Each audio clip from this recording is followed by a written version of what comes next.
ज्ञान की अधिष्ठात्री देवी माँ सरस्वती, यहाँ पर जन शिक्षा समिति के सह प्रदेश निरीक्षक श्रीमान ईश्वरी जी, इस विद्यालय के सम्मानित प्रधानाचार्य जी, अपने प्रांत के सेवा प्रमुख श्रीमान पुरुषोत्तम जी और हमारे दोनों संभाग निरीक्षक, सभी पूरे प्रांत से उपस्थित सभी ध्येयनिष्ठ और लक्ष्य एक निश्चित उद्देश्य के लिए काम करने वाले प्रधानाचार्य बंधु, यह अभ्यास वर्ग है और अभ्यास वर्ग का मतलब ही यह होता है निरंतर अभ्यास करते रहना। इन्हीं अभ्यास वर्गों के माध्यम से आप सब जानते हैं कि अनेक श्रेष्ठ कार्यकर्ता निकलते हैं। आप सब ने भी बहुत सारे अभ्यास वर्ग किए होंगे, तो थोड़ा मैं जानकारी लेना चाहूँगा कि ऐसे कितने लोग हैं जो पहली बार इस वर्ग में आए। 1 2 3 4 5 6 7 8 ऐसे कितने लोग हैं जिन्होंने पहले 5 दिन या उससे ऊपर का कोई अभ्यास वर्ग किया है? अच्छा, बहुत अच्छा।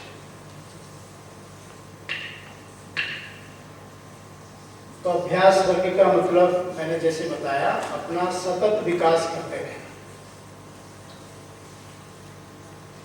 और सतत विकास तब होता है जब हम वर्ष में अपना आत्मचिंतन करते हैं, अपनी जिज्ञासा को बढ़ाते हैं और हम कह सकें जो विजन है, दृष्टि, उसको बढ़ाते हैं। वो तब होता है जब हम आत्मचिंतन करते हैं प्रतिवर्ष। और जो व्यक्ति अपना आत्मचिंतन करता है वो निरंतर प्रगति करता रहता है। इसलिए इन अभ्यास वर्गों से हमें निरंतर कुछ अपने को, अपनी समझ बढ़ाने का, अपनी दृष्टि बढ़ाने का अवसर मिलता है। और हम सब जानते हैं प्रधानाचार्य विद्यालय का केंद्र होता है। मैं पहले भी कहा है कि प्रधानाचार्य विद्यालय का चलता फिरता परिचय है। चलता फिरता परिचय इसलिए है कि हर कोई जब हम कहीं जाते हैं तो कहते हैं ये उस विद्यालय के प्रधानाचार्य हैं। और विद्यालय लोगों के सामने आता है और विद्या भारती के शिक्षा दर्शन का प्रतिनिधि है। हमारे यहाँ प्रधानाचार्य का बहुत बड़ा महत्व है, हम जिस विचार के लिए काम कर रहे हैं। और विद्या भारती एक निश्चित उद्देश्य के लिए काम कर रही है। वो उद्देश्य के अनुरूप फिर हम अपने विद्यालय की संपूर्ण प्रकार की गतिविधियों का संचालन करते हैं। उसमें जब हम कहते हैं कि प्रधानाचार्य नेतृत्व करता है, जैसा प्रधानाचार्य होगा वैसा विद्यालय होगा, जैसा आप नेतृत्व करेंगे वैसा विद्यालय होगा। क्योंकि प्रधानाचार्य छात्रों को, आचार्यों को, अभिभावकों को, समाज के और लोगों को, प्रबंध समिति के लोगों को, और जिस नगर में, जिस बस्ती में, जिस गांव में वह विद्यालय है उसका नेतृत्व करता है। इसलिए वो लीडर भी है। उसको कितने लोगों से बात करना होता है, लेकिन वो तब कर पाएगा जब उसके अंदर इस प्रकार के गुण, इस प्रकार के कौशल और इस प्रकार की क्षमता होगी, तब वो इतने लोगों का नेतृत्व कर सकता है। अगर वो उसके पास इस प्रकार के कौशल नहीं है, इस प्रकार के गुण नहीं है, इस प्रकार की क्षमता नहीं है, तो वो फिर उनका नेतृत्व नहीं कर सकता। तो प्रभावी नेतृत्व करने के लिए उसको अपनी क्षमता बढ़ानी पड़ेगी और नेतृत्व के गुण सीखने पड़ेंगे, तब जाकर के वो अच्छा प्रधानाचार्य बन सकता है। और इसके लिए आप सब भी पढ़ते होंगे, रविन्द्रनाथ टैगोर जी ने कहा कि जलता हुआ दीपक ही दूसरे दीपक को जला सकता है। और इसलिए आज हम जो प्रधानाचार्य के विद्यालय के विकास में भूमिका है, जो आप रोज करते हैं, उन्हीं पर चर्चा करेंगे। मैं ज्यादा बोलूंगा, कुछ आपसे भी पूछताछ की कोशिश करूंगा। और ये काम आप करते रहते हैं, मैंने कोई नई बात नहीं बतानी है। जो काम आप करते रहते हैं, उन्हीं कामों को फिर से हमने दोहराना है कि हमारे काम क्या है। तो प्रधानाचार्य की समझ में स्पष्ट आना चाहिए कि मेरा काम क्या है। जब आप अपने दायित्व के बारे में स्पष्ट कल्पना होती है हमारी, जैसे मैंने कहा जो हमारा उद्देश्य है, तो हमारा उद्देश्य जो है एक अधिष्ठान के लिए काम करना है। वो अधिष्ठान क्या है हमारा? हिंदुत्व का है। हिंदुत्व के अधिष्ठान के अनुसार हमने अपने विद्यालय की संपूर्ण प्रकार की गतिविधियां चलाई। जब अपने अधिष्ठान की स्पष्ट कल्पना हमको रहती है, तो फिर हम उसके द्वारा उस प्रकार के कार्यक्रमों का आयोजन करते हैं। लेकिन सीधे से हमने एक विद्यालय भी चलाना है, तो विद्यालय चलाने के लिए जो प्रधानाचार्य की भूमिका होती है, उस पर हम बातचीत करेंगे। तो प्रधानाचार्य की भूमिका में पहला काम आता है प्रशासनिक दायित्व। तो जब वो प्रशासनिक दायित्व पर काम करता है, तो प्रशासनिक दायित्व के लिए, क्योंकि उसने कई लोगों का नेतृत्व करना है, कुछ को काम देना है, कुछ से काम लेना है, और निश्चित उद्देश्य की पूर्ति के लिए समय समय पर उन कामों का आकलन करना है। इतना जब सब करना है, तो उसके लिए उसको जिस संस्था को चला रहा है, वो संस्था कैसे चलती है, उसके क्या क्या नॉर्म्स हैं, क्या क्या विधि विधान हैं शासन के, प्रशासन के, उन सब की उसको प्रारंभिक जानकारी कम से कम होनी चाहिए।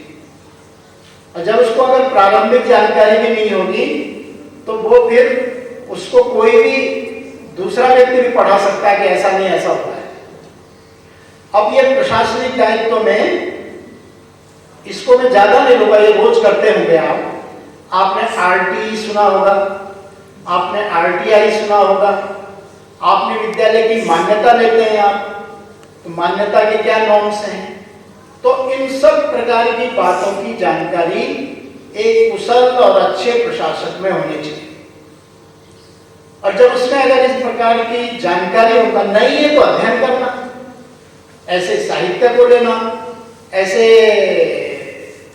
जो विभागीय या शासकीय या कुछ ऐसे नॉर्म्स होते हैं, उनको पढ़ना, और पढ़ने के बाद मेरे विद्यालय में इस प्रकार की गतिविधियां या इस प्रकार के कार्यक्रम या इस प्रकार के जो पत्राचार है, उनकी पूर्ति है क्या, तो उसके बारे में ध्यान रखना।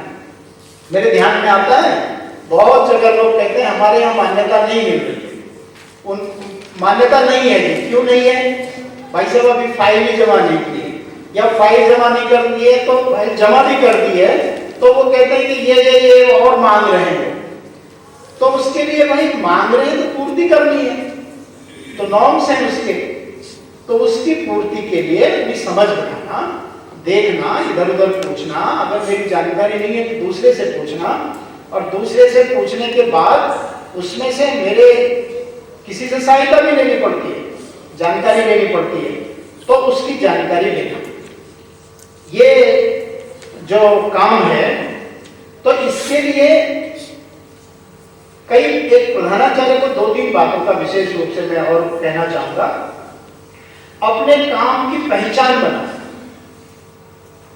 जब हम अपने काम की पहचान बनाएंगे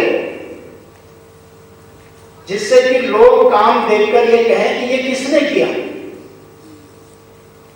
अगर आप अच्छा काम करेंगे तब भी यही पूछेंगे कि किसने किया, अगर खराब काम होगा किया हुआ तब भी यही पूछेंगे किसने किया।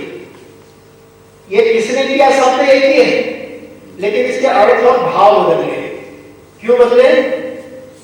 क्यों? अच्छा काम अगर कोई करता है तो व्यक्ति को, सामने वाले को प्रसन्नता होती है, उसको अच्छा लगता है, और अगर खराब काम है तो उसके भाव बदल जाते हैं। तो मेरा काम, मैंने काम कैसे किया, ये काम एक अच्छे प्रधानाचार्य के लिए है कि मैंने कौन सा जो काम किया ये कैसा किया, और फिर उसके बारे में, जिससे कि आप वहां पर नहीं हैं तब भी आपकी कोई प्रशंसा करे। आप वहां पर है तब प्रशंसा कर रहे हैं तो वो ज्यादा उपयोगी नहीं होता है। आप नहीं है वहां पर, उन्होंने कहा अच्छा ये किया, उन्होंने कितना अच्छा, कितना सुंदर दृश्य है, कितना अच्छा किया, ये काम इन्होंने किया, तो उससे हमारे काम करने की क्षमता बढ़ती है। जब हम दूसरे से सुनते हैं कि हाँ वो आपकी प्रशंसा कर रहे हैं तो अपने अंदर का आत्मविश्वास बढ़ता है, कॉन्फिडेंस बोलते हैं। इसलिए काम ऐसा करना जो अच्छा हो, जिसकी कोई बुराई करे वो नहीं करना। तो इसलिए प्रशासकीय काम में अनेक प्रकार के समस्याएं भी आती हैं। इसलिए मैंने कहा कि उसकी समझ बढ़ाना और उसको पढ़ना, स्वाध्याय करना, देखना कि मुझे ये बात आती है या नहीं आती है। मैं किसी के उसमें प्रश्न चिन्ह नहीं कर रहा हूं, लेकिन इसकी जानकारी लेना। दूसरा काम हम, क्योंकि जब हम प्रधानाचार्य बनते हैं ना, तो प्रधानाचार्य बनाते समय प्रांत की या जो लोग बनाते हैं उनकी आपसे अपेक्षा भी होती है। वो पहले सोचते हैं कि ये कर पाएंगे क्या, ये कर सकते हैं क्या, तब जाकर आपके बारे में। वैसे ही नहीं बनता प्रधानाचार्य। सोचा जाता है कि कौन व्यक्ति हो सकता है जो आचार्य भी है, तो उनमें से कौन क्षमतावान है, कौन व्यक्ति ऐसा है कि जो इस काम को कर सकता है, सबको साथ लेकर चल सकता है, जो नेतृत्व कर सकता है, जो इतने जानकारी रख सकता है। तो आपसे अपेक्षा रहती है, उस अपेक्षा के अनुसार तब वो काम कर सकता है। तो इसलिए प्रधानाचार्य के जो विद्यालय के विकास में दूसरा है संसाधन। संसाधनों की दृष्टि से विद्यालय के विकास में प्रधानाचार्य की भूमिका। अब ये संसाधन बहुत महत्वपूर्ण पक्ष है किसी भी विद्यालय का। तो संसाधन 2 प्रकार के होते हैं, एक भौतिक संसाधन और एक मानव संसाधन। आपने देखा होगा कि पहले भारत सरकार के जो शिक्षा मंत्रालय था उसको मानव संसाधन मंत्रालय बोलते थे। ध्यान है ना सबको? तो अब उसका नाम शिक्षा मंत्रालय है। तो मानव, हमने पहले कहा भौतिक संसाधन। अब ये जो भौतिक संसाधन है ये बहुत महत्वपूर्ण है। इसके लिए विद्यालय स्तर पर बहुत व्यापक योजना बनानी पड़ती है, दीर्घकालीन योजना बनानी पड़ती है। भौतिक संसाधनों में क्या आता है? विद्यालय का भवन आता है, विद्यालय खेल का मैदान आता है, विद्यालय की प्रयोगशालाएं आती हैं, विद्यालय के शौचालय, पानी की व्यवस्था, पुस्तकालय, ये भौतिक संसाधन है। तो इसके लिए केवल ऐसा नहीं कि ये जगह बची है इसमें कर दो, ये जगह बची है इसमें कर दो, एक कमरा यहाँ बना दो उस कोने में, एक कमरा उस कोने में बना दो। तो जैसे मैंने कहा दीर्घकालीन योजना बनानी पड़ती है, तो दीर्घकालीन योजना के लिए एक प्लानिंग करनी पड़ती है, एक योजना बनानी पड़ती है। कितने मेरे पास भूमि है, उस भूमि का लेआउट लेना पड़ता है, फिर उसका कोई नक्शा बनाना होता है, फिर नक्शे के अंदर कमरे बनाने हैं तो उनका नॉर्म्स यानी कितने बाई कितने के बनने हैं, सरकार के नॉर्म्स में कितने बाई कितने के कमरे हैं, कितने बाई कितने की लाइब्रेरी है, कितने बाई कितने की लैब है, नॉर्म्स के अनुसार बनाना पड़ता है। और फिर वो खूबसूरत दिखे, सुंदर दिखे उसका दृश्य, तो उस दृष्टि से भी विचार करना होता है। इसलिए उसके लिए आर्किटेक्ट के पास जाना पड़ता है, जो नक्शा बनाता है, ड्राफ्ट्समैन बनाता है या आर्किटेक्ट बनाता है, उसके पास जाना होता है और उसको ड्राइंग करनी पड़ती है उसकी। फिर क्योंकि मैंने कहा दीर्घकालीन योजना क्यों बनानी होती है, क्योंकि एक दिन में तो बनता नहीं है, इतना पैसा भी चाहिए। तो एक पूरी प्लानिंग करने के बाद धीरे धीरे उसका विकास करना होता है, धीरे धीरे विकास करना। जब हम धीरे धीरे उसका विकास करते हैं तब ध्यान आता है, एक सुंदर भवन हमारे सामने दिखता है। और जब हम सुंदर भवन देखते हैं तो बड़े लोग कहते हैं, विद्वान लोग कहते हैं कि विद्यालय में जीवंतता दिखनी चाहिए, जीवंतता दिखनी चाहिए।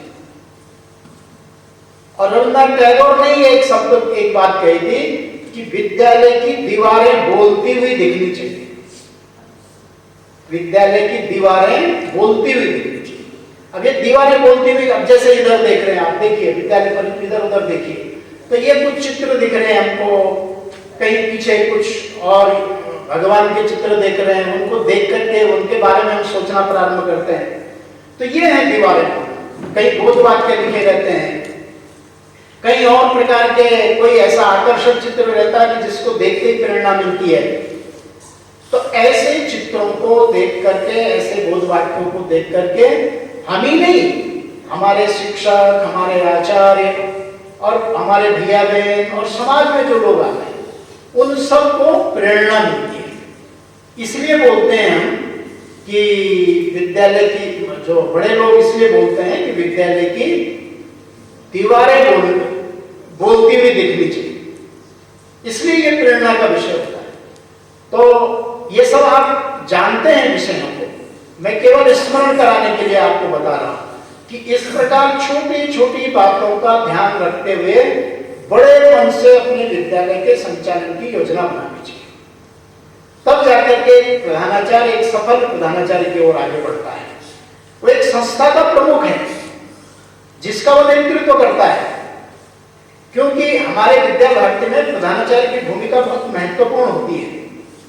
वो एक विचार का नेतृत्व करता है, वो एक विचार का वहां पर लीडर है। मैंने जो कहा ना, विद्या भारती की के शिक्षा दर्शन का प्रतिनिधि है। वो सामान्य प्रधानाचार्य नहीं है कि केवल विद्यालय में जाकर विषयों पे ज्ञान प्राप्त कराना है बच्चों को, इतना नहीं है। एक वैचारिक अधिष्ठान से जुड़ा है और वो विचार देश का विचार है, वो भारतीयता का विचार है, वो राष्ट्रीयता का विचार है, वो भारत के जीवन मूल्यों का विचार है। इसलिए जितनी बातें मैं बोल रहा हूं, इतनी क्षमता हमने अपने अंदर भी निर्माण करनी है। तो उन क्षमताओं के निर्माण करने के लिए हमको इन संसाधनों का विकास करना होता है। दूसरा है मानव संसाधन। अब मानव संसाधन में आएंगे तो फिर हमको विचार करना पड़ेगा कि मानव संसाधन में किस किस को ले। तो एक तो जो हमारे सबसे पहले विद्यालय में आचार्य हैं, अच्छे आचार्य, फिर हमारे पास भैया बहन हैं, जो छात्र हैं जिनको हम बोलेंगे। फिर हमारे यहाँ अभिभावक हैं तीसरे, फिर हमारी प्रबंध समिति है, फिर समाज है, ऐसे फिर हमारे पूर्व छात्र हैं हमारे यहाँ। ये सब मानव संसाधन है हमारे पास। इनके विकास में हमारी क्या भूमिका होगी? तो अगर हम विचार करेंगे तो जो आचार्य हैं उन आचार्यों के विकास के लिए हम क्या करना चाहिए, या क्या किन चीजों का विकास होना चाहिए? जब एक अच्छे आचार्य होंगे आपके पास, तब आप अपने विद्यालय की अच्छी व्यवस्थाएं कर पाएंगे। अगर आचार्य अच्छे नहीं हैं तो आप अच्छा विद्यालय नहीं चला सकते। और अच्छे का मतलब क्या है? हमारे वैचारिक अधिष्ठान के अनुरूप उनका प्रशिक्षण हुआ है क्या? वो उनका जो शैक्षिक विकास है ये तो करना ही है, लेकिन वो हमारे अधिष्ठान के अनुसार उनके जो शिक्षण कौशल है उनका विकास हुआ है क्या? उनको हमारी जो सरस्वती शिशु मंदिर योजना है उसका उनको परिचय है क्या? भाई शिशु मंदिर योजना के बारे में वो जानते नहीं है और वो शिशु मंदिर में आचार्य हैं, तो वो क्या अच्छा कुछ कर पाएंगे? नहीं कर पाएंगे। इसलिए उनको शिशु मंदिर योजना का परिचय है क्या? जो हमारे यहाँ बालक के विकास की स्पष्ट कल्पना है, जिसको हम सर्वांगीण विकास बोलते हैं बालक की, जिसको हम बोलते हैं मानव के पंच कोशों का विकास, जिसको हम बोलते हैं शरीर, प्राण, मन, बुद्धि और आत्मा, इसका हम विकास करते हैं। इसकी कल्पना है क्या उनको? अगर कल्पना नहीं होगी तो वो नहीं कर पाएंगे। तो स्पष्ट कल्पना आचार्य को है या नहीं है? आचार्य की परिभाषा, अवधारणा जिसको बोलते हैं, पहले डायरी आती थी दैनंदिनी, जो पुराने लोग होंगे उसमें लिखा रहता था आचार्य, आचार्य के बारे में उनकी परिभाषा। हम में से पढ़ी किसी ने आचार्य की परिभाषा? 3-4 लोगों ने पढ़ी। तो वो आचार्य की स्पष्ट कल्पना उनको है क्या कि हमारे यहाँ आचार्य क्यों बोलते हैं? आचरण के द्वारा, व्यवहार के द्वारा जो चीज होता है, तो वो कल्पना कौन देगा उनको? वो तो नए हैं, तो हमारा लीडर देगा, हमारा संस्था का प्रमुख देगा। तो इसके लिए ये हम कुछ करते हैं क्या? जो हमारी वंदना है वो उनको शुद्ध याद है क्या? उसका भावार्थ पता है क्या? जिससे कि भैया बहनों को तभी बता पाएंगे जबकि उनको ये पता होगा। सबको जो पाठ योजना ठीक से बनानी आती है क्या? इसके लिए हम कभी उनके साथ बैठे क्या? कभी हमने उनको सिखाया क्या? जो उनके शिक्षण कौशल हैं उनके लिए कभी हमने प्रशिक्षण की योजना बनाई क्या? ऐसे कामों को, जैसे आप आज आधुनिक युग है तो कंप्यूटर सबको आता है क्या? इस पर हमने विचार किया क्या? तो ऐसे सारे कामों को पहले सूची बनाना कि मैंने किन किन विधाओं का अपने आचार्यों का विकास करना है। पहले हमारे पास स्पष्ट कल्पना होनी चाहिए। हम पर अगर कल्पना नहीं है तो हम अच्छा नेतृत्व नहीं कर पाएंगे, कुशल नेतृत्व नहीं कर पाएंगे। लेकिन अगर हमें स्पष्ट कल्पना है इन चीजों की, और नहीं है तो सोचना और लिखना इन चीजों को करना। लेकिन इसमें मेरा ये कहना है, जो स्किल होते हैं, कम्युनिकेशन स्किल, संवाद कौशल, ये आचार्यों के, इनको बढ़ाने के लिए भी कुछ किया है क्या? तो ये बहुत सारी बातें हमारे सामने हैं। तो आचार्य के विकास करने के लिए अगर आपने कहा कि भाई आपको मैं सिखा रहा हूं, आप ऐसा करना वैसा करना, तो वो नहीं सीखेगा। तो करना क्या? तो मेरी दृष्टि में, मेरे अनुभव के कारण मैं कह रहा हूं, 5-6 बातें विद्यालय में करना। अब 5-6 बातें क्या करना? पहला तो है दैनिक वंदना सभा, जो प्रार्थना सभा है हमारी रोज, इस प्रार्थना सभा में आचार्यों को प्रतिदिन कोई ना कोई काम देना। काम क्या हो सकता है? कोई बोध कथा बोलने के लिए देना। आपने देखिए अप्रत्यक्ष रूप से आप उनका विकास कर रहे हैं। आपको पता है कि क्षमतावान है, सब चीज बहुत अच्छा है, बहुत अच्छा पढ़ाता है, लेकिन बच्चों के सामने अपनी बात को कहने में बहुत अच्छे ढंग से अपनी बात को स्पष्टता से नहीं कह पाते। तो ऐसे आचार्य को, ऐसे सबको कहना, वे तेरे सबको एक बोध कथा बोल रहे हैं। तो प्रतिदिन बच्चों के सामने आज के परिप्रेक्ष्य में जो ये बिल्ली और ऐसे कहानी नहीं, किसी महापुरुष से संबंधित कुछ पढ़कर और एक बोध कथा सुनने के लिए, कोई एक एक्टिविटी कराने के लिए, कभी कुछ अलग अलग सोचना। आप छोटी कक्षाएं चलाते हैं तो एक्टिविटी भी कोई करा सकते हैं। तो ऐसे प्रतिदिन वंदना सभा का उपयोग करना एक का। दूसरा आप कर सकते हैं साप्ताहिक आचार्य बैठक करना। और साप्ताहिक आचार्य बैठक में अच्छा तरीका यह है कि पहले आपने पौन घंटा, 1 घंटे की बैठक करते हैं, 1.25 घंटे की करते हैं, अगर 1.25 घंटे की करते हैं तो 1 घंटा तो पहले एक सप्ताह के कार्यक्रमों का जो भी पूछताछ आपने करनी है, जो भी योजना बनानी है, जो भी समीक्षा करनी है वो करना। अंत के 15-20 मिनट जो हमारी वैचारिक अधिष्ठान है हमारा, उसके बारे में स्वयं कुछ सोच करके जाना, उनके बीच में बताना। विद्या भारती के बारे में बताना है आपने, संघ के बारे में बताना आपने, हिंदुत्व के बारे में बताना आपने, जीवन मूल्य के बारे में बताना आपने, है ना, और भारतीयता, राष्ट्रीयता, इसके बारे में कुछ बताना है आपने। तो कुछ बातें ऐसे 10-15 मिनट, 20 मिनट उनके बीच में चर्चा करना और उस चर्चा में उनका भी भाग सहभागिता बनाना। ऐसा नहीं कि आप स्वयं बोलते रहे, वो केवल आपकी कथा सुनते रहे। तो सहभागिता, उनकी भी सहभागिता, वो भी परामर्श में आपके साथ हैं। ये दूसरा काम है। तीसरा काम है मासिक अभ्यास वर्ग। अपने वरिष्ठ अधिकारी अभी केंद्रीय अधिकारी प्रवास में आए थे, तो उनका कहना था कि विद्यालय के विकास के लिए महीने में एक बार आचार्य, प्रधानाचार्य, उनका तो कहना था कि चाहे छुट्टी करना पड़े एक दिन की, लेकिन समीक्षा करना विद्यालय की और अपने काम, पूरे महीने के काम की समीक्षा करना, नए महीने के लिए काम तय करना।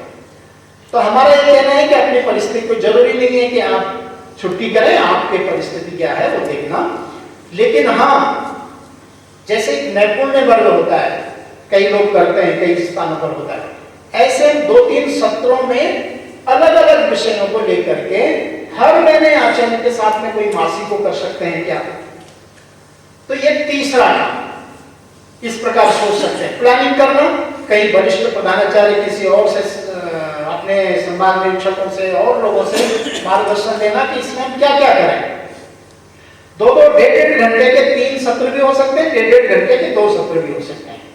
तो इस पर काम करना, तब आप अपने विद्यालय के बारे में कुछ सोच सकते हैं कि इस महीने क्या अच्छा हुआ, क्या बुरा हुआ, क्या और अच्छा करना है हमने, यानी एक अभ्यास कराना उनको। विद्यालय की आपने यहाँ पर बहुत सारी चर्चा में बहुत सारे विषय आए होंगे। हमारी शिशु सभा आई होगी, शिशु भारती आई होगी, अभिभावक संपर्क आया होगा, और हमें टाइम टेबल बनाना आया होगा, पाठ्य योजना बनानी आई होगी। तो उन विषयों की भी चर्चा उनके बीच में, उनको सिखाना ये करते हैं। ये मासिक निरीक्षण का मतलब है प्रधानाचार्य के द्वारा हर माह में एक दिन हर आचार्य की कक्षा में 10 मिनट लगाना, बैठना, उनको टोकना नहीं है। कभी कभी गलती हो जाती है, हम वहां जाकर बच्चों के सामने ही वहां पूरा भाषण देने लगते हैं, नहीं, केवल आप जाइए, अपनी डायरी पेन लेकर जाइए और पूरा देखिए, वाच कीजिए क्रिटिक के रूप में कि कैसे आप अध्यापन कार्य कर रहे हैं। तो 2 बातें होती हैं, एक आचार्य को लगेगा कि मेरे काम की कोई ना कोई देखरेख हो रही है, और दूसरा आपके ध्यान में आएगा कि वो कॉन्फिडेंस लेवल कितना है आचार्य का, नॉलेज कितना है सब्जेक्ट का, और प्रस्तुतिकरण कैसा है, और बच्चों का रिस्पॉन्स क्या है। ये सब बातें जब उनका आपके ध्यान में आएगा तो आपको लगेगा कि यहाँ मेहनत की आवश्यकता है या यहाँ ये टीचर बहुत अच्छा कर रहा है। तो एक दिन, महीने में एक दिन हर आचार्य की कक्षा में 10 मिनट लगाना, 10 से 15 मिनट, और बैठना और उनकी समीक्षा करना, और बाद में फिर अपने पास बुलाना। उसी समय नहीं, चाहे बाद में, जो आपको समय, अपने पास बुलाना, जो कमियां थी उनके बारे में बताना, जो अच्छाई थी वो भी बताना, बहुत अच्छा, ये तुम बहुत अच्छा कर रहे थे, बच्चे रिस्पॉन्स दे रहे थे, बच्चे आपकी बात को सुन रहे थे, बच्चे ध्यान दे रहे थे, बच्चे अच्छे ढंग से प्रश्नोत्तर कर रहे थे। तो जो अच्छा है उसकी भी प्रशंसा करना, उसकी पॉजिटिव। केवल मैं प्रधानाचार्य हूं इस नाते उसको डांटना नहीं, उसको दोनों चीजों में संवाद करना उससे। वो देखिए वो उसमें निखार आना प्रारंभ हो जाएगा। ये चौथी बात है। पांचवी बात है आदर्श पाठ योजना। आदर्श पाठ पढ़ाना, मासिक एक अपनी आदर्श पाठ योजना बनाना और महीने में एक दिन अपने आचार्य के साथ कोई एक क्लास पढ़ाना या आचार्य को एक विषय पढ़ाना, एक टॉपिक पढ़ाना, जिससे कि उनको लगे कि आप उनके प्रेरक हैं, आप उनके आदर्श हैं। आप कैसे शिक्षण होता है कक्ष में, किन किन बातों का ध्यान रखना होता है, वो सब वो आपसे सीखें। लेकिन पहले आप अपनी अच्छी तैयारी करके, जब आप तैयारी करेंगे उनके सुने तो कहेंगे ये अपने आप तो कैसे पढ़ा है, तो आप प्रेरक बन सकते हैं उनके? नहीं बन सकते। इसलिए ये ध्यान रखना कि एक अच्छी पाठ योजना बनाना और उसका खूब अच्छा अभ्यास करना, उनमें कितने प्रकार की गतिविधियां जोड़ी आपने, कितने प्रकार के उदाहरण जोड़े आपने, और क्या क्या आपने प्रश्न करने हैं उनसे, और क्या क्या प्रश्न का उत्तर लेने, पर प्रश्न पूछने की कला आनी चाहिए और प्रश्न का उत्तर लेने की कुशलता आनी चाहिए एक अच्छे शिक्षक। दोनों बातों का मिश्रण करते हुए आप अपने पाठ योजना को उनके सामने बनाएं।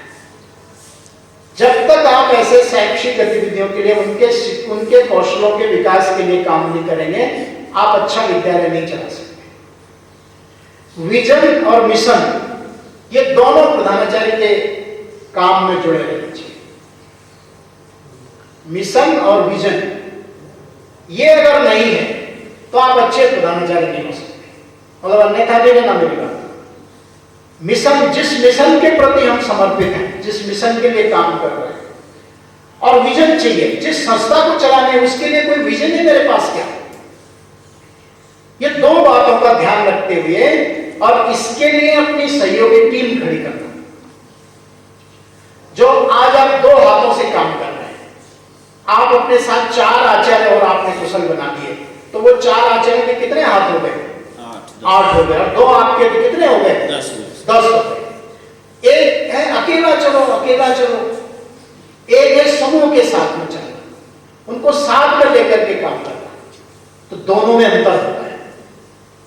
इसलिए इस प्रकार योजना बनाना कि हम धीरे धीरे शैक्षिक गतिविधियों में, विद्यालय के विकास में अपने उन आचार्यों को भी सिखा सकें और अपने जैसे बना सकें। इसके लिए हम आचरण के लिए इस प्रकार से विचार करना। और छठी बात जो है, ये छठी बात है विद्यालय की छोटी छोटी समस्याओं के लिए क्रिया शोध करना आचार्य से। 6 बात है। अब क्रिया शोध क्या? आप सब छोटे, फिर कह रहा हूं मैं, 5वीं से 8वीं कक्षा तक पढ़ाते हैं, आपके सामने रोज नई नई समस्याएं हैं। अब ये समस्याएं क्या हैं? कभी विद्यालय भैया बहन नहीं आ रहे हैं रेगुलर, कभी फीस नहीं ला रहे हैं, कभी उनके लेट के बारे में, कभी वो कॉपी चेक नहीं करा रहे हैं, कभी बस्ता पूरा नहीं है, कभी वेश पूरा नहीं है, कभी कक्षा का अनुशासन, गाली गलौज या कुछ ऐसा विषय आ जाता है। अलग अलग प्रकार की समस्या छोटे बच्चों के साथ में होती है, बड़े बच्चों के साथ में होती है, लेकिन उनके अलग प्रकार की होती है, आपके साथ में अलग प्रकार की होती है वो। तो इन छोटी छोटी समस्याओं के समाधान के लिए क्या करना? क्रिया शोध करना। एक्शन रिसर्च बोलते हैं इसको। एक तो शोध होता है और ये होता है वो सैद्धांतिक होता है। वो उसके लिए पर्याप्त समय चाहिए होता है। इसके लिए हमने एक दिन में एक शोध किया या 2-3-4 दिन में किया, तो इसको रिकॉर्ड भी करना और बताना कि इसका परिणाम क्या हुआ। तो क्रिया शोध के बारे में कितने लोग जानते हैं? एक तो अपना हाथ ना इतना सा नहीं रखते ऊपर, जरा कंजूसी नहीं करते, पूरे हाथ को ऊपर करते हैं दाहिने हाथ को, और दूसरा ऐसे नहीं करते, दूसरे को डरा देते हैं। ये तो हमारे इससे तो वैसे करते हैं, चिढ़ते हैं, ऐसे करते हैं। और ये भी मिली हुई 5 उंगली ऐसे, ये नहीं करना, सीधा ऐसे। तो क्रिया शोध के बारे में अधिकांश लोग जानते हैं। जो नहीं जानते हैं वो एक दूसरे से सीखना कि आचार्यों से हम क्रिया शोध कराएंगे तो कैसे हम क्रिया शोध करा सकते हैं। और फिर आप देखिए साल भर में आपने इतने विषयों पर हमने क्रिया शोध किया अपने विद्यालय में, और उसका परिणाम क्या है, उसकी रिपोर्ट तैयार करना, एक्शन रिपोर्ट तैयार करना उसकी। और अगर आपने रिपोर्ट तैयार की उसकी, तो आपको ध्यान आएगा उत्तरोत्तर गुणात्मक विकास होता जाएगा विद्यालय का।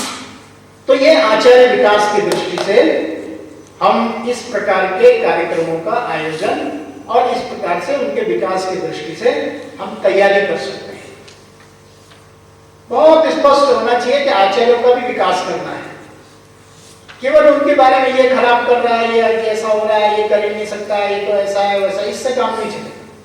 उनके प्रेरक आप ही हैं, मंटर आप हैं उनके, और उस विद्यालय के संस्था के प्रमुख आप हैं, आप ही ने ध्यान देना है इस बात में। तो अपने को तैयार करना। अब जितनी बातें मैंने बताई हैं कि आचार्यों का इस प्रकार का विकास होना चाहिए, उतनी बातें आपको भी आनी चाहिए ना, इतनी जानकारी आपको भी चाहिए, तब आप उनको शिशु मंदिर योजना के बारे में बताएंगे जब आपको स्पष्ट कल्पना हो। शिशु मंदिर योजना क्या है, क्यों है, किस लिए है, और इसको हम किस प्रकार से देश के साथ में, समाज के साथ में, संस्कृति के साथ में और जीवन मूल्यों के साथ में जोड़ते हैं। जब आपकी स्पष्ट शिक्षण को सब आपको आएगा तब आचार्य को आएगा, है ना। बालक के विकास की स्पष्ट संकल्पना जब आपको आएगी तब आचार्य को आएगा। तो ये आपको भी अपने लिए भी तैयार, मैंने ये नहीं कहा कि आपने उनको कराना है, लेकिन उसके लिए पहले आपको दक्ष होना चाहिए पड़ेगा। तो इस प्रकार अपने बारे में विचार करें। दूसरा है छात्र विकास में, जो हमने कहा मानव संसाधन में एक आचार्य और दूसरे छात्र। तो छात्र विकास में प्रधानाचार्य की भूमिका। अब ये बहुत स्पष्ट होना चाहिए कि छात्र विकास है क्या। तो विद्या भारती ने जो छात्र विकास कहा है, बालक के पंचकोशों का विकास, ये हो रहा है या नहीं हो रहा है, ये प्रधानाचार्य को आकलन करना है कि पंचकोशात्मक विकास के लिए मैं क्या कर रहा हूं। एक तो भाषण मैंने सुन लिया कि पंचकोशात्मक विकास होना चाहिए, हमने हमारे जो लक्ष्य है उसमें भी लिखा है शारीरिक, प्राणिक, मानसिक, बौद्धिक एवं आध्यात्मिक शक्तियों का विकास करना। फिर उसमें यह भी है कि ऐसे बालक का निर्माण करना जो वर्तमान चुनौतियों का सफलतापूर्वक सामना कर सके। इसके लिए हम क्या कर रहे हैं विद्यालय में, केवल हम गणित, हिंदी, विज्ञान पढ़ा रहे हैं, ये पढ़ाना हुआ है क्या। अब आप सोचो कितना ज्यादा विचार करना पड़ेगा छात्र विकास के लिए, पंचकोशात्मक विकास के लिए मैंने क्या क्या गतिविधियां अपने विद्यालय में की हैं, मैं क्या कर रहा हूं इसके लिए। एक लीडर को ये सोचना है अपने अधिष्ठान के अनुरूप क्या क्या काम मेरी प्राथमिकता में है, इस पर हम विचार करते हैं क्या। हमारी वंदना जो हमारे अधिकारी भी और हम भी हर जगह बोलते हैं अच्छी शिक्षा के साथ अच्छे संस्कार देते हैं, लेकिन आपने अपने विद्यालय में अच्छे संस्कार के लिए क्या योजना की है, कैसे हो जाएगा अच्छे संस्कार। ये तो प्रार्थना और जगह भी होती है, और जगह भी क्या अच्छे संस्कार नहीं दिए जाते, सब जगह दिए जाते हैं, लेकिन आपके यहाँ विशेष क्या व्यवस्था है। तो हमारे यहाँ ये विशेष व्यवस्था है कि हमारे जो भैया बहन अपने जूते चप्पल बाहर निकाल करके पंक्तिबद्ध आते हैं, बैठ करके वंदना करते हैं और वो मां सरस्वती से 5 गुण मांगते हैं। तो ये 5 गुणों की हमको पता है क्या?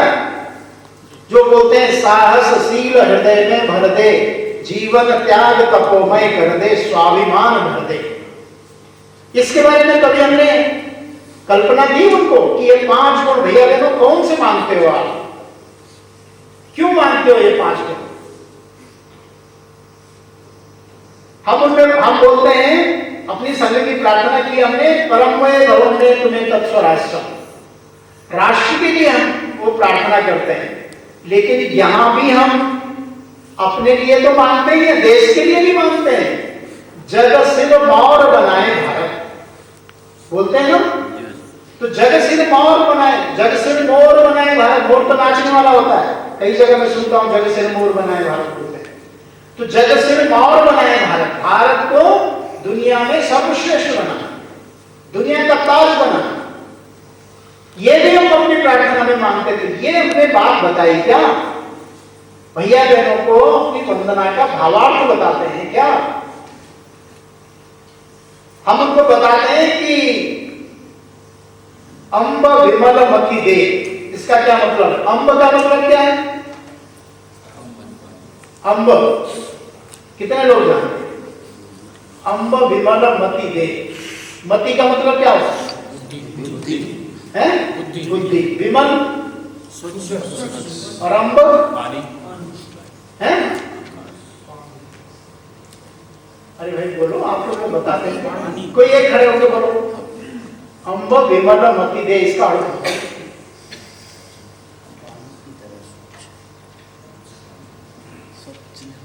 प्रधानाचार्य जी लोगों, पानी की तरह सरल और शुद्ध, पानी की तरह सरल और शुद्ध।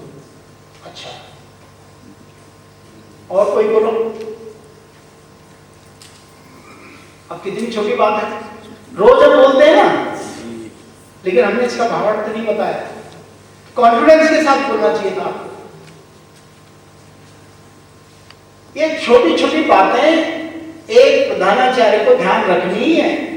हम कितना भी अच्छा भाषण दे दें, छोटी में बेसिक बातें, बेसिक बातें हमें जानकारी हो, तब हम भैया बहनों को स्पष्ट कल्पना दे सकते हैं।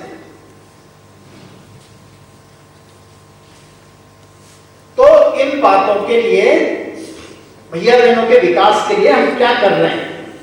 हमारे यहाँ शिशु सभा होती है, हमारे यहाँ शिशु भारती होती है। अब ये शिशु सभा के माध्यम से, शिशु भारती के माध्यम से हम उनमें जिन गुणों को चाहते हैं उन गुणों का विकास कर पा रहे हैं क्या? शिशु सभा के माध्यम से हम अभिव्यक्ति का विकास कर रहे हैं क्या बच्चों का? शिशु भारती के माध्यम से 2-3 बातें बताना चाहूंगा। बहुत स्पष्ट कल्पना होनी चाहिए एक अच्छे प्रधानाचार्य की। यह शिशु भारती यानी क्या? तो शिशु भारती केवल गठन कर दिया, कार्यक्रम कर दिए, विभाग बना दिए, इतना पर्याप्त नहीं है। तो क्या करना? शिशु भारती के माध्यम से नेतृत्व क्षमता का विकास करते हैं। भैया बहनों के नेतृत्व क्षमता का विकास हो रहा है क्या? समूह में काम करना सिखाते हैं उनको, जिसको हम दायित्व बोध कहते हैं। कोई जिम्मेदारी का आभास कराते हैं उनको, जिम्मेदारी यानी मुझे एक जिम्मेदारी मिली है। तो इस जिम्मेदारी के भाव को विकसित करने के लिए कुछ हम उनको ऐसे प्रयोजन, ऐसे कार्यक्रम देते हैं क्या? और तीसरी बात है कि इन विभागों के माध्यम से हम भैया बहनों के अंदर उस प्रकार के संस्कारों का निर्माण करते हैं क्या? जैसे बहुत छोटी बात बताऊं मैं, हम खोया पाया विभाग है, तो खोया पाया विभाग क्यों होता है? आप बताओ, किन गुणों का विकास होता है? ईमानदारी। तो ईमानदारी के गुणों का विकास हो रहा है कि इस पॉइंट को पकड़ना है, जिसका सामान है उसको मिल जाएगा, ये तो अलग विषय हो गया। वो सामान खो गया था, उसका मिल गया, ये आपके अंदर की व्यवस्था है। लेकिन भैया बहनों में ईमानदारी के गुणों का, संस्कारों का निर्माण हो रहा है क्या? इसके लिए क्या क्या करते हैं विद्यालय स्तर पर? इतनी बारीकी से सोचना पड़ेगा, तब हम शिशु भारती के गठन का और क्रियान्वयन का अपने विद्यालय में महत्व भैया बहनों को भी समझ में आएगा, आपके आचार्य को भी समझ में आएगा और आपको भी समझ में आएगा। इस स्तर पर विचार करना, ऐसे हर विभाग के बारे में वार्षिक कार्य योजना बनाना। इस वर्ष हम इस विभाग में ये काम करेंगे और इन कामों से वार्षिक कार्य योजना बनाते समय ध्यान में ये काम होंगे, इनसे इन गुणों का विकास करना है। बहुत स्पष्ट आपके आचार्य को पता होना चाहिए कि मेरे विभाग के द्वारा इन गुणों का विकास होना है भैया। मैं वैसी योजना बना रहा हूं, नहीं बना रहा हूं। जब तक हम इस प्रकार से विचार नहीं करेंगे तब तक हम उनको अच्छे नागरिक नहीं बना सकते। देश के बारे में, संस्कृति के बारे में, जीवन मूल्यों के बारे में हम इस प्रकार के कार्यक्रमों का आयोजन करते हैं क्या विद्यालय में? और यही नहीं, जो हम भैया बहनों की शैक्षिक गुणवत्ता है उसके लिए अलग अलग क्या कर रहे हैं, तो उसके लिए समीक्षा करते हैं क्या? कक्षाओं की विषय के अनुसार समीक्षा करते हैं क्या? कक्षा के अनुसार समीक्षा करते हैं क्या? समीक्षा करना हमको आता है क्या? एनालिसिस करना आता है क्या? तो वो हर प्रकार से हो सकता है, विषय के अनुसार भी हो सकता है, कक्षाओं के अनुसार भी हो सकता है। तो करना क्या है इसके लिए? ऐसे गुणों का निर्माण करना है तो करना क्या? तो उनके जीवन का लक्ष्य तय करना। तो जीवन लक्ष्य बोलते हैं, यानी क्या करोगे, क्यों करोगे, क्यों करना चाहते हो ऐसे, उनके बीच में इस प्रकार की जिज्ञासा जगाना। उनको दिनचर्या की उपयोगिता बताना। दिनचर्या होती है ना, सुबह कैसे उठना, फिर व्यायाम करना, फिर अपने इष्ट देव के सामने। एक और बताना चाहूंगा कि वंदना में हमने एक बार बीच में तय हुई है कि 10 बातें बताना, 8-10 बातें प्रतिदिन वंदना में बताना, भैया बहनों को प्रेरित करना उन चीजों के लिए कि अपनी दिनचर्या, सुबह जागरण कितने बजे करना, जागरण के बाद स्नान करना, उसके बाद पहले प्रातः स्मरण करना और फिर बताना उनको, फिर अपने इष्ट देव स्नान करना, इष्ट देव के सामने 3-4 मिनट ध्यान से बैठना, यानी उनके अंदर उन गुणों का विकास करना। फिर नहीं, उसी में ये भी था कि माता पिता के चरण स्पर्श करना। ऐसे 8-10 बातें थी कि नहीं? करते हैं आप? बनाए आपने 10 बिंदु कौन कौन है जो पूछताछ करेंगे रोज, तो ये अपने डायरी में लिखना, नहीं तो याद नहीं रहेगा। ये अपने प्रतिदिन पूछताछ में रहना वंदना स्थल पर। उनके अंदर नैतिक मूल्यों का विकास हो तो उसके लिए जिज्ञासा जगाना होगी। कथा, कहानी, पहेली, इसके माध्यम से जिज्ञासा जगाना। खेल, संगीत, कला, इनके इस प्रकार की गतिविधियां करना, ऐसे कार्यक्रमों का आयोजन करना। बच्चों के जीवन में अनुशासन, देशभक्ति, ऐसे संस्कार, संवेदनशीलता, इन विचारों को आगे बढ़ाना। महापुरुषों के प्रति श्रद्धा, महापुरुषों का परिचय, ऐसी प्रेरणा देना। भारत माता के प्रति श्रद्धा जगाना। भारत माता के प्रति एक बार भारत माता की जय क्यों बोलते हैं?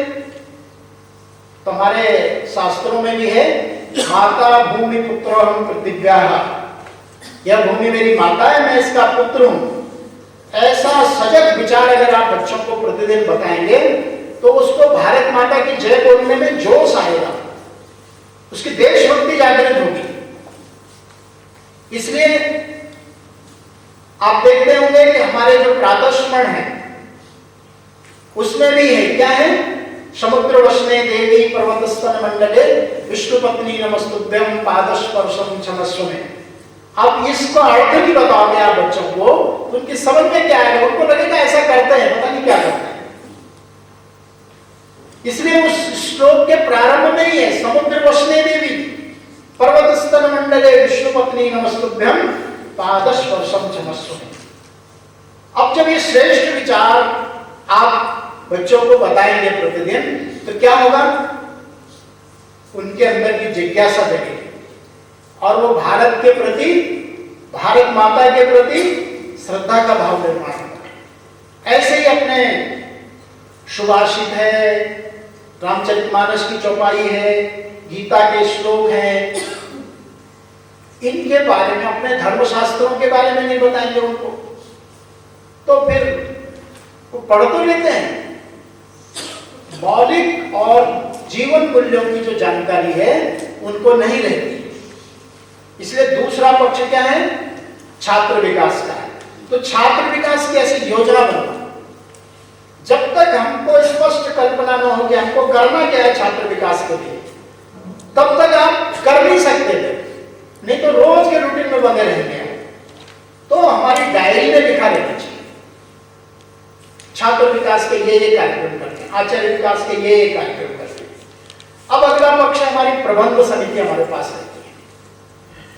तो प्रबंध समिति बहुत महत्वपूर्ण पक्ष है। ये हमारी अभिभावक जैसी, संरक्षक जैसी श्रेणी है। यानी हमको लगना चाहिए हमारे ऊपर भी कोई बात है तो इनको कहेंगे तो सब समाधान हो जाएगा।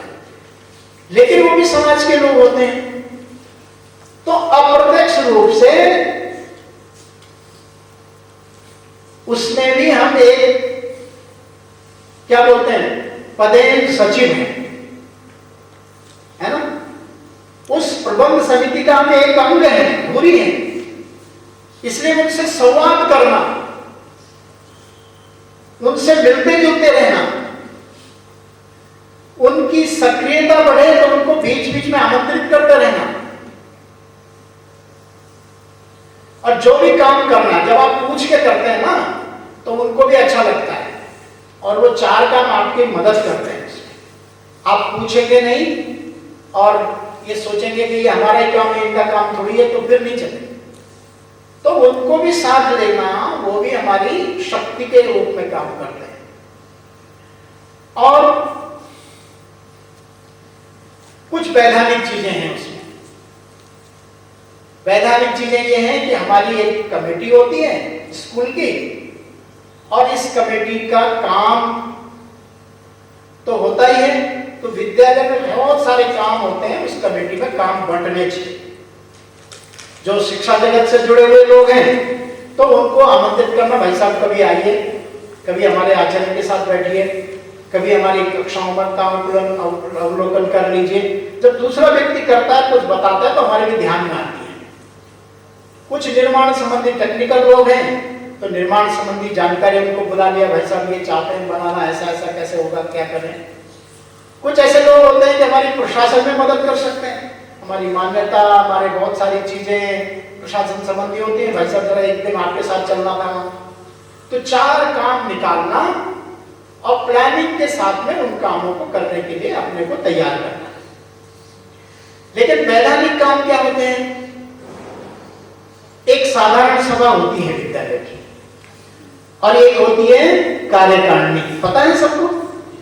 नहीं पता है। एक को बोलते हैं साधारण सभा, जितने सदस्य होते हैं वो सब साधारण सभा के सदस्य होते हैं, और एक होती है कार्यकारिणी। तो कार्यकारिणी एक निश्चित, मुझे नहीं पता, 12 या 15 लोगों की होती है, तो वो कार्यकारिणी होती है।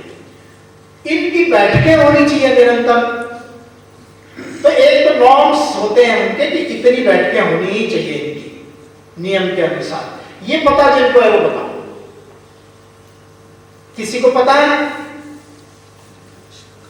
साधारण सभा की कितनी बैठकें होनी चाहिए और कार्यकारिणी की कितनी होनी चाहिए? एक पता है, बस 2 लोगों को पता है। तो बताओ जरा, आप बताओ। त्रैमासिक बैठक किसकी? प्रबंध समिति के साथ। प्रबंध समिति के साथ त्रैमासिक बैठक। आपको क्या पता है फुलेरा जी, बताओ। साधारण सभा की 2 बैठकें, हाँ, और कार्यकारिणी की 4। चलो बैठो। तो देखो, इन चीजों का हमें पता होना चाहिए। अगर पता नहीं है तो फिर हम अच्छा विद्यालय कैसे चलाएंगे? तो ठीक से सुन लो, जो साधारण सभा होती है उसकी साल भर में एक बैठक होनी है। कितनी बैठक? एक बैठक। और वो साधारण सभा में ही बजट पास होता है, बजट का अनुमोदन होता है, वो साधारण सभा में होता है। लेकिन जो कार्यकारिणी होती है उस कार्यकारिणी के साल भर में 2 बैठकें होनी अनिवार्य है। अब मुझे लगता है कि हमारे यहाँ कई जगह तो कार्यकारिणी भी वही है और साधारण सभा भी वही है, तो इसलिए कम से कम दोनों को एक साथ मान लें तो 3 बैठकें होनी चाहिए। ठीक है? अब इसमें जैसे उन्होंने कहा त्रैमासिक, 2 मासिक, तो ये विद्यालय की प्रबंध समिति के लोगों पर निर्भर है कि वो कितने सक्रिय हैं। फिर तो हर महीने भी बैठ सकते हैं, 2 महीने भी बैठ सकते हैं, 3 महीने भी बैठ सकते हैं, लेकिन इसका नियम है। उस नियम के अनुसार बैठक करना और बैठक के बाद उसकी प्रोसीडिंग लिखना। प्रोसीडिंग यानी क्या बोलते हैं उसको? कार्यवाही। कार्यवाही को लिखना। प्रत्येक विद्यालय में एक एजेंडा रजिस्टर होना चाहिए जिसमें सूचना जाती है बैठक की।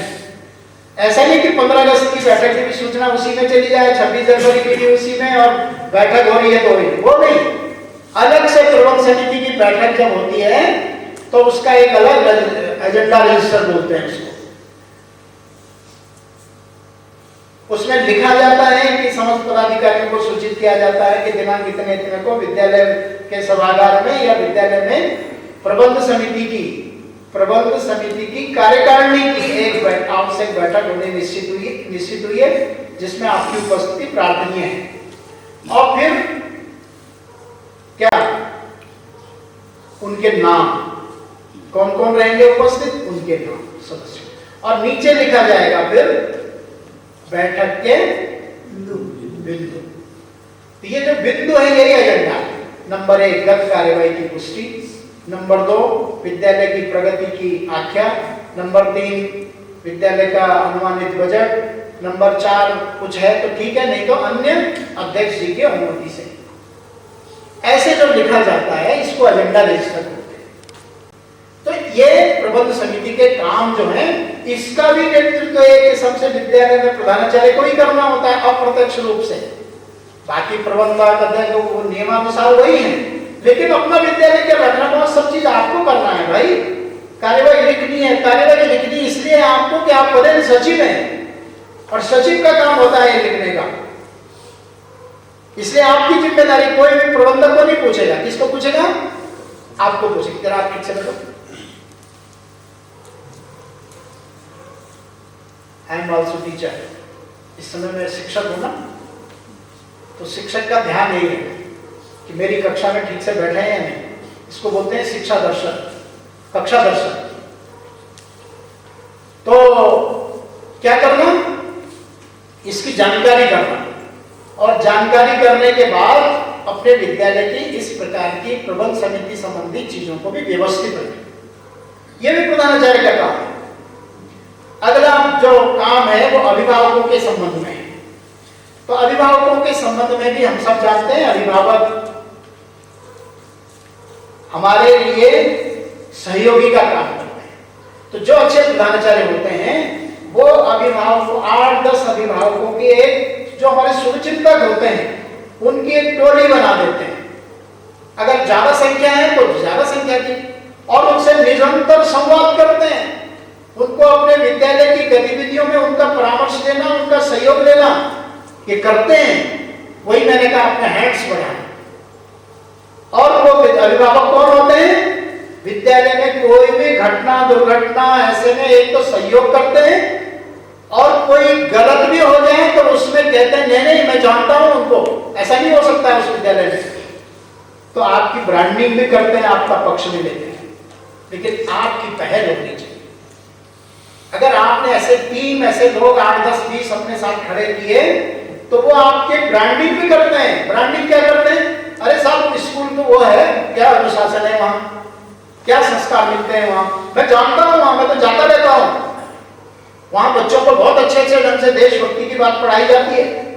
वो ब्रांडिंग करते हैं आप उनको एक प्रधानाचार्य जी को मैंने कहा कि वो बोले मेरे से वो नाराज, मैंने कहा नाराज नहीं करना है किसी को। ये कुशलता चाहिए आपकी कि कोई बात हो भी गई उसके बाद कोई भी एक भी व्यक्ति ऐसा नहीं होना चाहिए जो विद्यालय की आलोचना करता हो किसी चौराहे पर। ऐसा मानस हमारा चाहिए, ऐसा हमको बनना है। हमको एज ए प्रिंसिपल नहीं, इसलिए हमारे यहाँ प्रधानाचार्य है, हमारा व्यवहार ऐसा चाहिए। विद्यालय में कोई आए तो पानी की व्यवस्था, पूछताछ करना उनको, आइए बैठिए, ये हमारे व्यवहार कुशलता में होना चाहिए, तब जुड़ता है अभिभावक हमसे। और कभी कभी इवेंट हम कर देते हैं, वार्षिक उत्सव करते हैं, विभाग सम्मेलन करते हैं, वो करते हैं, ये हो जाता है और वो चले जाते हैं, लेकिन इतना पर्याप्त नहीं है। जो व्यवहारिक दैनिक गतिविधियां विद्यालय में होती हैं उसके लिए योजना बनाना, काम करना, कार्यकर्ता खड़ा करना। कार्यकर्ता कौन है हमारे पास? हमारे आचार्य, उनको सिखाना ये बातें। तो इस ओर भी हमारा ध्यान जाना चाहिए और अभिभावकों को अपने साथ जोड़ना, उनके माध्यम से समाज हमारे साथ जुड़ता है, इस पर काम करने की आवश्यकता है। एक और विषय इसमें मैं पहले उसको लाना चाहूंगा, फिर शैक्षिक गतिविधि पर आएंगे। विद्यालय सामाजिक चेतना का केंद्र बने। सामाजिक चेतना समझ रहे हैं? तो एक सामाजिक चेतना क्या है? यानी समाज के प्रति, दूसरों के प्रति संवेदना हमारे बच्चों में, हमारे आचार्यों में इस प्रकार का। और इसके लिए पहली इकाई होती है परिवार। तो परिवार के लिए हम क्या करते हैं? हम अभिभावक सम्मेलन करते हैं, अभिभावक संपर्क करते हैं, और तब जाकर के मैं इसको बहुत, क्योंकि मेरे समझ से समय मेरे पास 15 मिनट है, समेट करके बोलूंगा बहुत संक्षिप्त में। तो इसके लिए विद्यालय स्तर पर भैया बहनों के मन में, भैया बहनों को समाज के प्रति संवेदनशीलता विकसित करने का ऐसे समय समय पर कार्यक्रम आयोजित करना। अपनी संस्कृति, अपने जीवन मूल्य, इसके आधार पर जो हमारे उत्सव हैं, हमारी परंपराएं हैं, दीपावली है, होली है, ऐसे उत्सवों को बहुत व्यापक और संस्कार युक्त ढंग से करने की योजना बनाना। उसमें समाज को भी जोड़ना अपने बीच में। केवल हमारे विद्यालय अपने लिए सीमित नहीं होते हैं। तो हम अपने यहाँ संस्कृति ज्ञान परीक्षा करते हैं तो केवल इसलिए अपने लिए नहीं करते, अन्य विद्यालयों में भी जाते हैं और हम कहते हैं कि हमारी संस्कृति के बारे में, हमारी परंपराओं के बारे में समाज को पता रहे, धर्म की जानकारी उनको भी हो, हमें हमारे धर्म ग्रंथों की जानकारी हो उनको, हमारे जो गौरवशाली इतिहास है उसके बारे में समाज को भी जानकारी हो। इसलिए सामाजिक चेतना हमने कहा इसको, दूसरों के लिए हमारे प्रति या दूसरों के प्रति हमारी संवेदना, समाज के प्रति, दीन दुखियों के प्रति। बहुत सारे कार्यक्रम ऐसे आते हैं हमारे, क्यों कहते हैं कि हमारे आसपास के मंदिरों की सफाई हो, हमारे आसपास के महापुरुष जहां वहां वर्ष में एक बार उन पर माला डालें, ऐसे कार्यक्रमों का आयोजन करें हम। और ऐसे कार्यक्रमों, ऐसी गतिविधियों को कहते हैं जो समाज के साथ में जुड़ करके करते हैं। और तो उस समाज को कभी अपने विद्यालय में बुलाना, कभी समाज के बीच में जाना, तो वो विद्यालय उस नेतृत्व करता है, उस क्षेत्र का विशेष का सामाजिक नेतृत्व जो करता है, इसलिए वो सामाजिक चेतना का केंद्र हो जाता है। कहां से पता करें? वो विद्यालय शिशु मंदिर में जानकारी ले लेते हैं और शिशु मंदिर के प्रधानाचार्य से पूछ लेते हैं। ये सामाजिक चेतना का केंद्र इसलिए बनता है। तो उस दृष्टि से, क्योंकि उसका एक माध्यम जैसे परिवार होता है ऐसे विद्यालय भी होता है, और जब विद्यालय होता है तो विद्यालय को इस प्रकार के कार्यक्रमों का विकास करना है कि बालक के अंतर्निहित शक्तियों का विकास करते करते उसको समाज को जोड़ने वाले कार्यक्रम करना विद्यालय में। ऐसे कार्यक्रमों का आयोजन करना। क्या क्या कार्यक्रम हो सकते हैं? तो स्वदेशी के प्रति निष्ठा हो,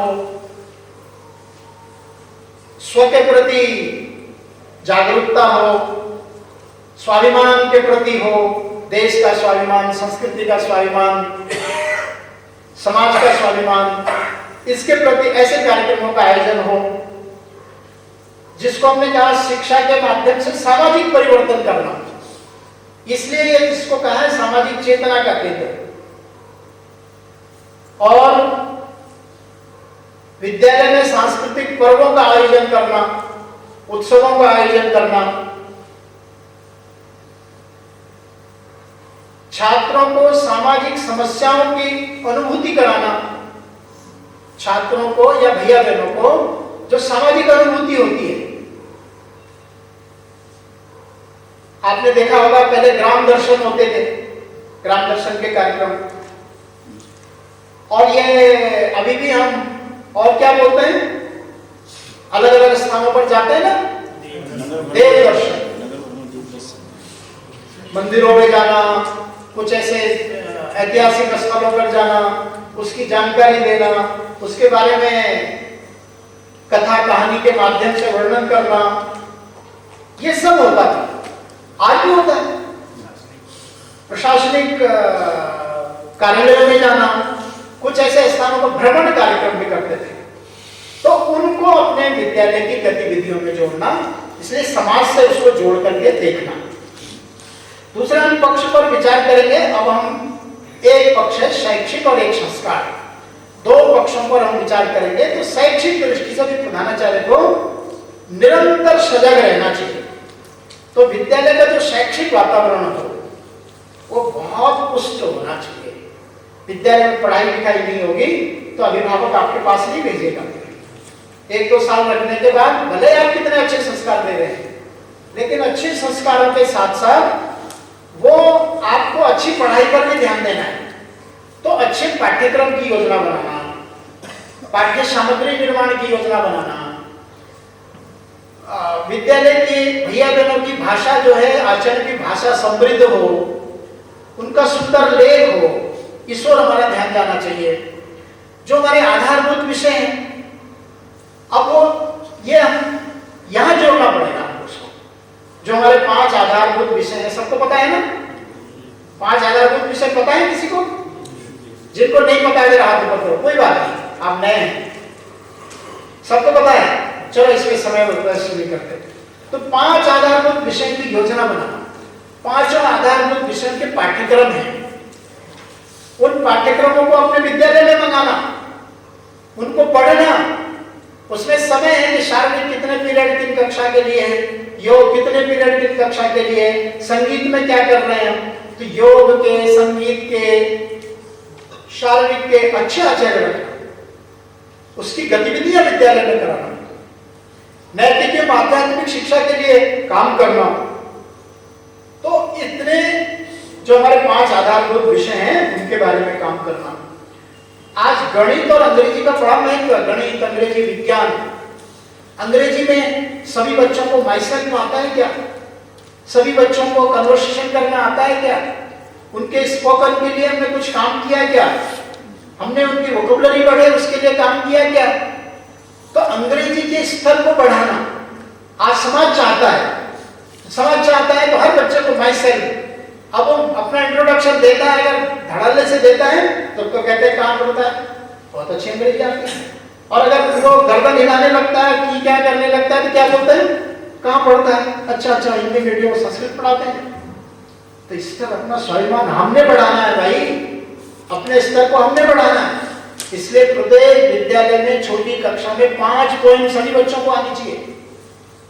हम कर्सिव लेटर का अभ्यास कराते हैं क्या? 5 पोएम हर बच्चे को आनी चाहिए इंग्लिश में, धड़ाधड़ से बोले। तय करना कि ये पोएम याद कराएंगे। ये गणित में पहाड़े 20, 30, 40 तक पहाड़े आने ही चाहिए, खूब याद कराना। संख्याओं का ध्यान याद कराना, कितने तक संख्याएं होती हैं, बोलो। शंख, महाशंख, पद्म, कितने तक आता है? महाशंख बस। और भी तो होता है ना? कोई गणित वाले हैं? होता है, ध्यान नहीं आता है। चलो टाइम नहीं है मेरे पास, इतना समय नहीं है, इस पर विचार करना। बच्चों को कितने तक आती है संख्या, छोटी कक्षाएं, जोड़ घटा गुणा भाग, इसका कॉन्सेप्ट क्लियर है उनको या नहीं? इस पर काम करना, बैठकर टेबल में ये होमवर्क करना। इस पर श्रुतलेख जिसे बोलते हैं, पहले इमला बोलते थे, ऐसे अंग्रेजी में डिक्टेशन कराना। तो इन चीजों पर प्रधानाचार्य को सोचना है कि मुझे क्या क्या चीजें ठीक करानी है। शिक्षा में टेक्नोलॉजी का विकास, आजकल टेक्नोलॉजी का हो गया, तो कंप्यूटर के लिए मैं विद्यालय स्तर पर क्या कर रहा हूं। आजकल पहले हम ब्लैक बोर्ड बोलते थे, आजकल ब्लैक बोर्ड दिखता है, व्हाइट बोर्ड आया, ग्रीन बोर्ड आया, स्मार्ट बोर्ड आ गया ना। तो स्मार्ट बोर्ड क्या हम एक भी अपने विद्यालय में व्यवस्था कर सकते हैं क्या? इस प्रकार आधुनिक बनाने की सोचना, धीरे धीरे धीरे धीरे प्रोग्रेस करते रहे। और शिक्षकों के प्रशिक्षण की व्यवस्था, हम सोच तो बहुत रहे हैं लेकिन पढ़ाने वाला ठीक नहीं, तो धीरे धीरे उनके प्रशिक्षण कराना, पुस्तकालय, वाचनालय, जितनी भी और ऐसे सुंदर व्यवस्थाएं होती हैं विद्यालय स्तर पर विचार करना और समीक्षा करना आना चाहिए। सब विषय के अनुसार समीक्षा करना, विद्यालय विषय के अनुसार, कक्षा के अनुसार समीक्षा करना, ये आना चाहिए। प्लानिंग करना, जब हम इस प्रकार से विचार करेंगे और कक्षाओं का अवलोकन कैसे करें, ये आना चाहिए हमको। कक्षाओं में भैया बहनों की उत्तर पुस्तिकाएं हैं, उनका ठीक निरीक्षण होता है क्या? तो एक बीच में चला था सैंपल कॉपी चेकिंग, आया था विषय। प्रत्येक प्रधानाचार्य को हर कक्षा से 4-5 कॉपी मंगाना और उसको बढ़िया ढंग से देखना और उसमें अपनी मोहर लगाना और सिग्नेचर करना। जहां त्रुटि है वहां ठीक कराना, और ज्यादा त्रुटि है तो आचार्य को बुलाना, देखो तुम्हारे कक्षा के मैंने इंग्लिश की 4 कॉपी मंगाई थी, चारों में इतनी त्रुटियां हैं, ठीक से निरीक्षण करो भाई। जब आप देख रेख करेंगे ऐसे तो आपके आचार्य भी सजग होते जाएंगे धीरे धीरे। हर प्रधानाचार्य की जिम्मेदारी है कि प्रतिदिन मेरी टेबल पर ऐसे 20, 25, 30 कॉपियां पड़ी रहनी चाहिए। ये मत सोचो कि लोग क्या बोलेंगे इनकी कॉपियां, मेरा काम ही है भाई, बोलने दो कि इनकी टेबल पर इतनी कॉपियां पड़ी है, कैसे प्रधानाचार्य बोलने दो, मुझे अपने विद्यालय का स्तर ठीक करना है। तो 4, 5, 6 कॉपी एक सेक्शन से बनाना, और क्या कहते हैं, एक चावल के दाने से पता चल जाता है ना, तो आपको पता चल जाएगा कि कक्षा का स्तर कैसा चल रहा है, कॉपियां कैसी हैं, चेकिंग हो रही है नहीं हो रही है। तो इसके बारे में विचार करना। फिर विद्यालय में शारीरिक के कार्यक्रम और अन्य शैक्षिक प्रतियोगिताएं। शारीरिक के कार्यक्रम पहले जिनको पता होगा, बहुत सारे विद्यालय शारीरिक के वार्षिकोत्सव करते थे। वो आग के गोले में चलना, बच्चों को अग्नि चक्र में बनाना, एक भेदन, क्या वो लक्ष्य भेदन कराना। मुख्य अतिथि को पूछते थे कि मुख्य अतिथि जी से आग्रह करते हैं कि वो कहें कि हमारा अर्जुन कौन से रंग के गुब्बारे का भेदन करे। वो वहां से बोलते थे कि पीले रंग का, वो धाड़ से उड़ा देता था। फिर वो कहते थे नहीं रुको, एक बार हो सकता है पहले से निशाना लगा रखा हो, एक और बताता हूं मैं। नहीं वो बैंगनी रंग का जो है उसको करेंगे, वो धाड़ से उसको उड़ा देता था नीचे देख करके, तालियां पीटने लग जाती थी। तो ये सब हम कर सकते हैं क्या? हम कोई शारीरिक के कार्यक्रम का वार्षिकोत्सव कर सकते हैं क्या? ऐसी योजना बना सकते हैं क्या? इस पर काम करें, ठीक है। अब एक है संस्कार पक्ष। ये संस्कार पक्ष जो है बहुत महत्वपूर्ण है। हमारा ध्येय वाक्य भी है सा विद्या या विमुक्तये। शिक्षा वह है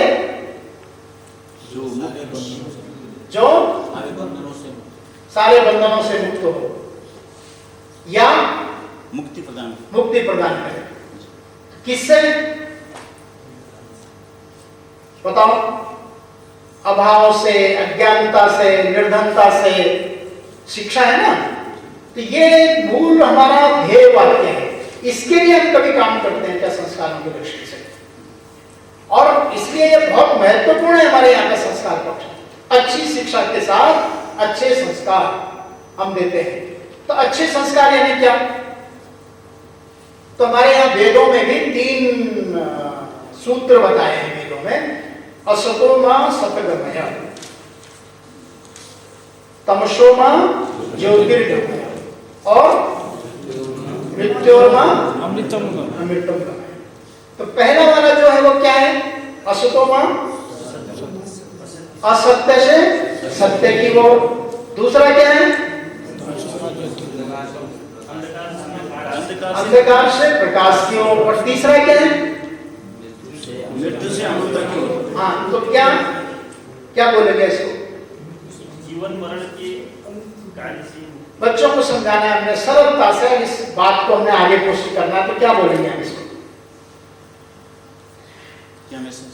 हमें मृत्यु से अमृतत्व की ओर बोलते हैं ना, ले चलना अमृतत्व की ओर। ये अमृतत्व क्या है? उसके कार्यों से आप उसको हमेशा याद करें। जी हाँ। ऐसे ऐसे कार्य कार्य जिनके माध्यम से,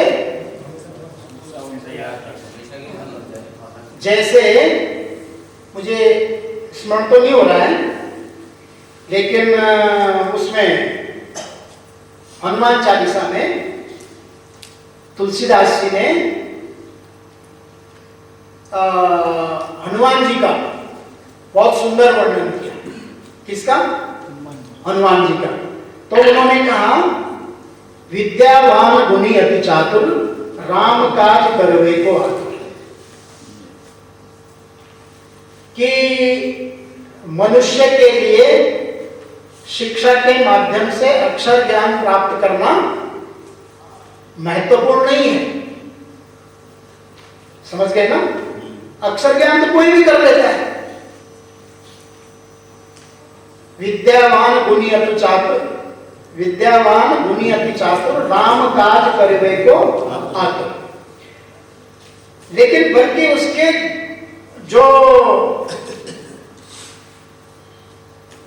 कह सकते हैं कि गुणवान बनाना और उन गुणों का विवेकपूर्ण ढंग से राम काज के लिए उपयोग करना। तो ये राम काज के लिए क्या क्या कहा होगा? हमारे यहां इसको हम ये कह सकते हैं कि अच्छे गुणों का विकास करना और उसको समाज के लिए समर्पित करना, दूसरों के लिए समर्पित करना। तभी तो अमरत्व की ओर जाएंगे। भाई अमर वही होते हैं ना जो कुछ बड़ा काम करके जाते हैं। अमर होते हैं ना, वही तो अमरत्व बोलते हैं। ये अमर हो गए। कोई बड़ा काम कोई करता है तभी तो। अक्षर ज्ञान प्राप्त करना कोई बड़ा काम नहीं है। तो अक्षर ज्ञान के साथ साथ उसका विवेकपूर्ण उपयोग करना, ये क्या है? ख्याति प्राप्त, अमृतत्व की ओर जाना इसका। और इसलिए मैं कहता हूं कि इन सारी विधाओं के लिए विद्यालय स्तर पर नवाचार करना, इनोवेशन करना। इनोवेशन समय नहीं है, बहुत संक्षिप्त में कहूंगा। ये मत सोचिए कि कायदे करेंगे। आप वंदना में नवाचार करिए, आप अनुशासन में नवाचार कीजिए, आप शिक्षा में हम नवाचार कीजिए, आप शारीरिक में नवाचार कीजिए, आप योग में नवाचार कीजिए। किसमें नवाचार नहीं हो सकता? किसी में भी आप नवाचार कर सकते। विद्यालय की हर गतिविधि में नवाचार करना। और जिस दिन आप ये सीख गए नवाचार करना, विद्यालय की प्रगति अपने आप होती जाएगी। Innovation, innovation, innovation. ये मन हमारा जिज्ञासु जब तक हम नहीं बनेंगे नवाचार के प्रति, तब तक हम अच्छा विद्यालय नहीं चला सकते। और जो अंतिम बात कह रहा हूं मैं प्रधानाचार्य को, क्या हमें निर्णय लेना आता है? क्या हम सही निर्णय लेते हैं? प्रशासक जो होता है ना, वो निर्णय लेता है। क्या हमें निर्णय लेना आता है? क्या हमारे अंतःकरण में विद्यालय बसता है? मैं विद्यालय के बारे में सोचता हूं, अंतःकरण में, यानी हर समय में विद्यालय के बारे में कुछ सोचता हूं। तो क्या मुझे निर्णय लेना आता है? जिसको बोलते हैं अंग्रेजी में डिसीजन मेकिंग पावर। मेरी डिसीजन मेकिंग पावर है क्या? यानी मैं निर्णय ठीक ले रहा हूं क्या? एक तो व्यक्ति वो होता है, क्या मैं समस्याओं का समाधान करना जानता हूं? क्या मुझे समस्याओं का समाधान करना आता है? प्रधानाचार्य के लिए गुणवत्ता हो सके। और इसलिए क्या हम समस्याओं से जूझना आता है मुझे, अगर मैं इसको ऐसे बोलूं, क्या मुझे समस्याओं से जूझना आता है? तो इसको कहते हैं इनिशिएटिव लेना। किसी भी काम को करने के लिए इनिशिएटिव लेना, पहल करना, मैं करूंगा। जो प्रधानाचार्य समस्या गिनाता है, ठीक से सुनो, मैं व्यंग्य नहीं कर रहा हूं, मैं कह रहा हूं बात। जो प्रधानाचार्य समस्या गिनाता है वो अच्छा प्रधानाचार्य नहीं होता। जो प्रधानाचार्य समस्याओं का समाधान करके अधिकारियों को बताता है वो अच्छा प्रधानाचार्य होता है। ये समस्या है, इन समस्याओं को मैंने ये समाधान किया है। अब जब और नहीं होता कोई, फिर सहयोग करने के लिए तैयार होते हैं। अच्छा इतना कर दिया, चलो इतना तो हम भी कर देंगे, है ना? आपने 10 समस्याएं की, 8 पूरी कर दी, तो 2 के लिए आपके वरिष्ठ लोग आपके सहयोगी बन सकते हैं। लेकिन आप रोते रहेंगे, समस्या का समाधान नहीं हो सकता। इसलिए कहते हैं इनिशिएटिव लेना। और मुझे लगता है समय हो गया, इसलिए मैं इसको समापन की ओर ले जाता हूं। भगवान श्री राम ने, अब ये मैं इसलिए कह रहा हूं कि आप सोचे करें कैसे, हम फिर ध्यान आ जाएंगे बहुत सारी चीजें कैसे करना है। तो भगवान श्री राम ने सीता की खोज के लिए हनुमान जी को काम दिया, और न उनको कोई प्रशिक्षण दिया, न उनको कोई युक्ति बताई, न उनको कोई साधन दिया। केवल कहा कि तुमको इस अंगूठी को लेकर जाना है और सीता की खोज करना, मिल जाए तो ये दे देना, कहा है ना? लेकिन इन सब कामों को करने के लिए हनुमान जी ने जो युक्ति लगाई, वो कौन सी राक्षसी थी? सुरसा। कभी अपने शरीर को बड़ा बनाया, कभी मच्छर का रूप लिया, छोटा बनाया, कभी कष्ट सहे, है ना? अलग अलग ढंग से, और माता सीता की खोज कर जाती। क्यों? एक लक्ष्य की उनको पता था, मेरा लक्ष्य क्या है। लक्ष्य की स्पष्टता के कारण, मेरा उद्देश्य क्या है, वो स्पष्ट कल्पना थी। और यही नहीं किया, केवल एक ही काम नहीं किया कि अंगूठी दे आए, क्या क्या किया? रावण का मनोबल भी गिराया, उसको भी डरा करके आ गए कि ये बानर, इसका मालिक कैसा होगा जिसका सेवक है। दूसरा, लंका को जला कर भी आ गए। तीसरा, उसके पुत्रों का भी संहार कर दिया। चौथा, बड़े बड़े राक्षसों का भी विध्वंस किया उन्होंने। और पांचवा, जो राम जी की सेना थी, भले ही उसमें स्वयं राम जी थे, उसके मनोबल को भी उठाया। इसे कहते हैं नेतृत्व। हम सब भी बहुत कुशल कार्यकर्ता हैं, अनेक अभ्यास वर्गों में भाग लिया, ये सब हम करने वाले हैं। मैंने वही बात कही जो आप करते हैं। आप सबने मेरी बात को धैर्य से सुना, इसके लिए आप सब साधुवाद के पात्र हैं। समय हो गया, इसलिए मैं अपनी बात पूरी करता हूँ। धन्यवाद। प्रतिष्ठा